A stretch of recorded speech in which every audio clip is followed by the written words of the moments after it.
தேவன் சேனலுக்கு வணக்கம். இன்னைக்கு பார்க்க போகிற திரைப்படம் கிளாஸ்மேட். இந்த படம் பார்த்தீங்கன்னா டாஸ்மார்க்னு படம் பேர் வச்சுக்கலாம். அந்தளவுக்கு பார்த்தீங்கன்னா பூரா படத்தில் பூரா இந்த குடிக்கிறவர்கள் பற்றி படம் எடுத்திருக்காங்க. மெயின் ஆக்டர் பார்த்தீங்கன்னா மயில்சாமி, அப்புறம் காமெடி நடிகர்கள் நிறைய இருக்கிறாங்க, ஷாம் அப்படின்னு நிறைய இருக்கிறாங்க.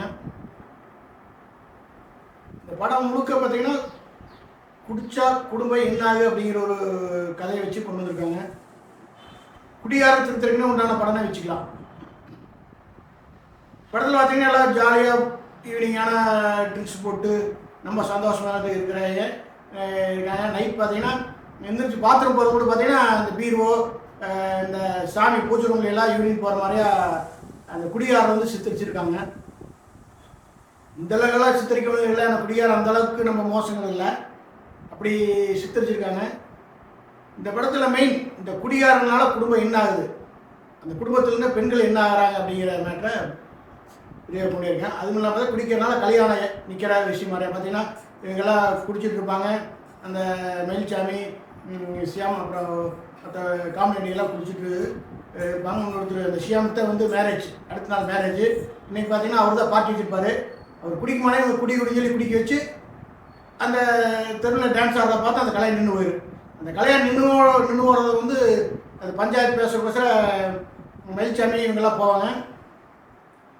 இந்த போயிட்டு வரையில பார்த்தா குடிச்சிட்டு வரையில அந்த காருக்கு கீழே எக்ஸலேட்டர் கீழே அந்த காலி பாட்டில் விழுந்து எக்ஸலேட்டர் அமுத்த முடியாமல் ஆக்சிடென்ட் ஆகி மயில்சாமி இறந்துருவாப்புல. மயில்சாமிக்கு ஒரு பொண்ணு, அந்த ஹீரோயின் பொண்ணு, அந்த பொண்ணு வந்து ஐஏஎஸ் படிக்கிறதா வந்து அதில் வந்து பெரிய ஒரு நல்லா காமிச்சிருப்பாங்க. நான் ஐஏஎஸ் படிக்கிறேன் அப்படின்னு சொல்லி மூணு ஐஏஎஸ் படிக்கிறா. அவர் சித்தப்பா தான் வந்து சக்தி ஒருத்தர் காமெடி அவரும் நடிச்சிருக்காரு. என்னாகி அவர் இறந்ததுக்கப்புறம் அந்த குடும்பம் வந்து குடும்பத்துக்கு வந்து ஒரு ஆண் துணை இல்லாமல் இருக்குது. அதில் ஒரு வில்லன் இருப்பாப்புல.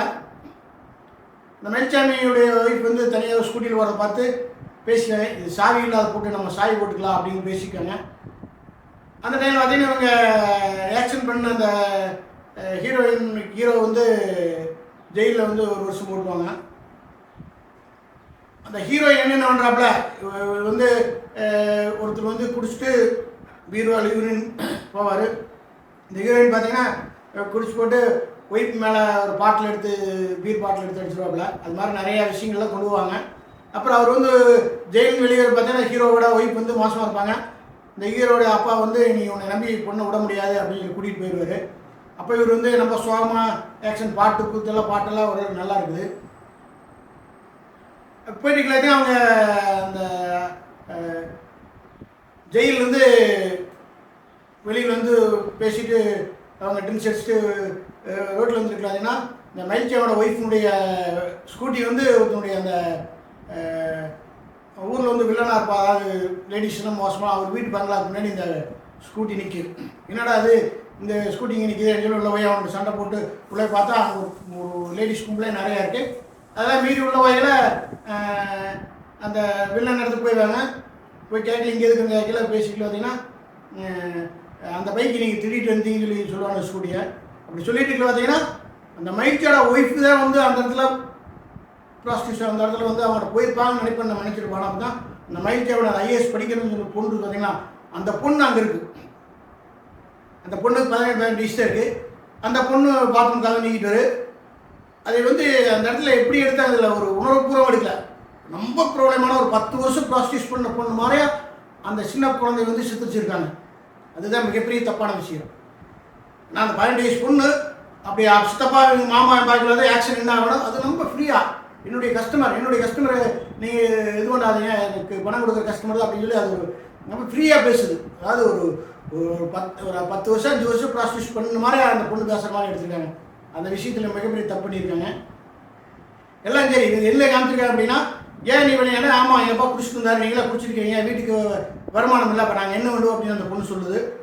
இந்த படத்தில் முழுக்க பார்த்தீங்கன்னா அந்த தமிழ்நாட்டில் குடியினால் என்ன நடக்குது அப்படிங்கிற விஷயத்தை வந்து சொல்கிறதா கொண்டு வந்திருக்காங்க.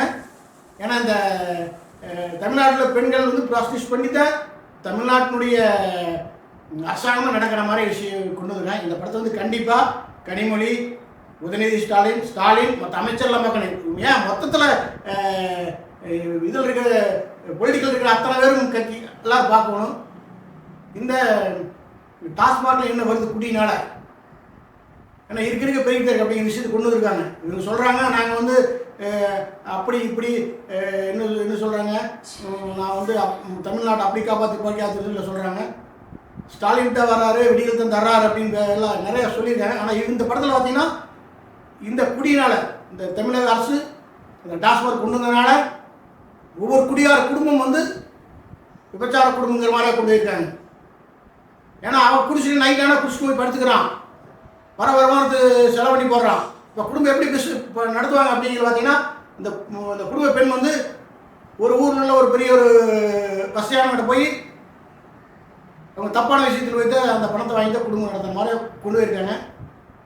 இந்த நஞ்சை நம்மளுக்கு வந்து நம்ம ஒரு வரோட விஷயம் என்னென்னா, கடைசியில் அந்த மகிழ்ச்சியோட ஒய்ஃபு ஒரு 40 வயசு அவங்க தான் அவங்களோட போய்ப்பாங்க விஷயத்தை நம்ம ஒரு சிந்திச்சு பார்த்தீங்கன்னா, அந்த பொண்ணு 17 +2 படிக்கிற பொண்ணு, அப்போ 18 வயசு கீழே தான், அது மிகப்பெரிய தப்பு. 18 வயசு கீழே உள்ள பொண்ணை வந்து விபச்சாரத்துக்கு போன மாதிரியா அந்த பொண்ணு நம்ம ஃப்ரீயாக பேசுது. அப்போ அந்த டைமில் பார்த்தீங்கன்னா அந்த குடிகாரனுடைய ஹீரோட ஒய்ஃபுக்கு குழந்தை பிறந்தது. இப்போ ஹாஸ்பிட்டல் போவாங்க, அப்போ சிந்திப்பாங்க, ஓ நம்ம பொண்ணும் நாளைக்கு இப்படித்தா நம்ம கரெக்டாக இருக்கல அப்படின்னா நம்ம பொண்ணு இப்படி மாதிரியா தப்பான வழியில் போயிடு அப்படிங்கிற விஷயத்த கொண்டு வந்து அந்த ஹீரோ வந்து அப்புறம் காமெடி ஒருத்தர் அந்த சக்தி சரவணன் 2 பேரும் அவருடைய 2 பேரும் வந்து திருந்தி இந்த மாதிரி படத்தை பண்ணியிருக்காங்க. படம் எடுக்கிறது பெரிய விஷயம் இல்லை, இந்த படம் வந்து இருக்கிறதுனால தான் இப்படி படம் எடுக்கிறாங்க. உண்மையிலேயே தமிழகத்தில் இப்படித்தான் நடக்குது.